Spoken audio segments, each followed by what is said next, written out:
Đúng là chỉ cắn lỏ tôi khớp còn không nó chỉ cắn lỏ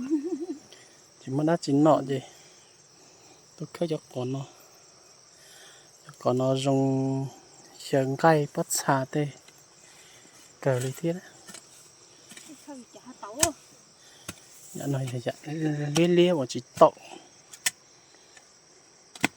nó chỉ mà tàu tàn chó nữa lúc nhẹ nó lo tại nó là nhưng nó tàu xỉ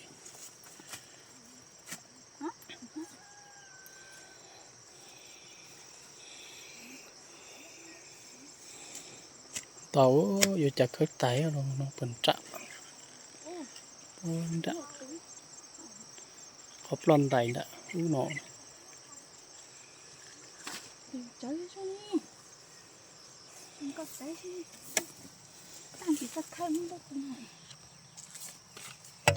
tao bị ha nó tàu nó tàu nó sẽ nó kia là mưa còn lo nó nè niệm còn nó cho là bột su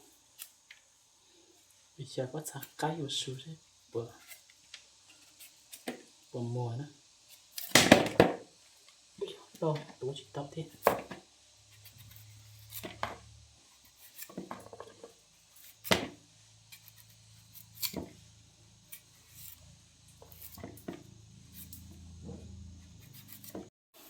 chạy kiệt tàu lên nó nè chạy kiệt tàu luôn nó lo lên nó này để cho mình rồi tàu hú đất bao lên nó nè để cho nó sống một số ở đây đây xin này cho sống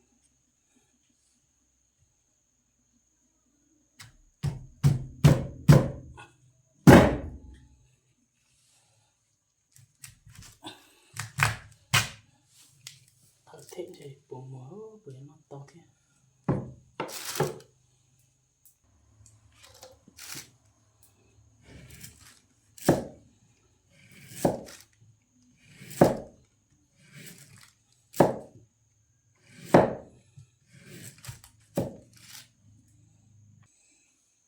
cái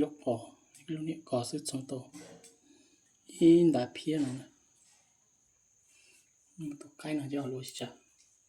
mìnhจะbắt xa có tài công ty thế nó cho là chuối xéo xe bữa rong nó tao muốn cái cách sống tài chơi trâu cho có nữa cho nó cao nó cho nó ủa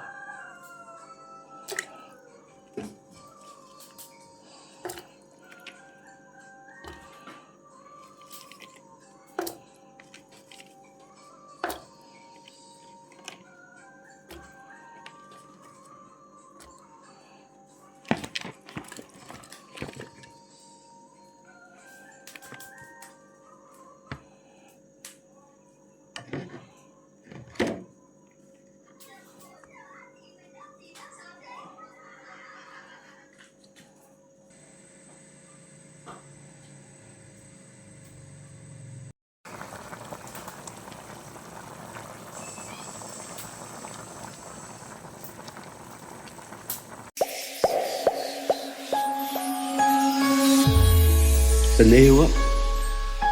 nó có nhiều cung bậc cảm xúc lắm. Bây giờ tôi cho là một cô gái thật đẹp đứng trước mặt tôi mà không tạo cho tôi được cảm xúc.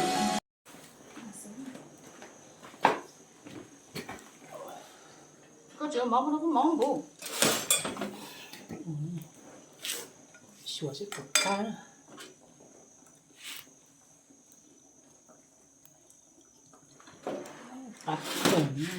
mẹ chưa gì mà cá mà cá cờ nữa